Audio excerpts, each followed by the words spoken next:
தாய்மை. சுகமாக சுமந்த சுமையே வரமாக வந்த உறவே தாய்மை. தாய்மை கடவுள் தன் தொழிலை பூர்த்தி செய்ய தேர்ந்தெடுத்தார். தாய் என்னும் ஒரு உறவு. தாயோ கடவுளிடம் கேட்டால், இறைவா, நீ உன் படைப்பை என்னிடம் தருவது சரிதானா? இறைவன் பதில் என்னவென்றால், உன்னால் மட்டுமே மனித உயிர்களுக்கு உருவம் தர முடியும்.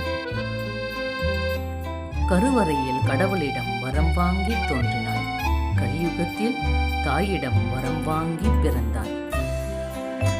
உயிரே, நீ பிறந்ததும் உன்னால் உன் தாய் உயர் பதவி அடைந்தாள். எவராலும் பறிக்க முடியாத பதவி. உன்னை மட்டும் பூமியில் தனக்கு உரிமையுள்ள சொர்க்க பூமியாக நினைத்து நினைத்து பூரித்தாள். தினந்தினம் ஆயுள் முழுவதும் நீ சுகமாக வாழ உனக்கு தன்னுள் உள்ள குருதியை பாலாக ஊட்டினாள்.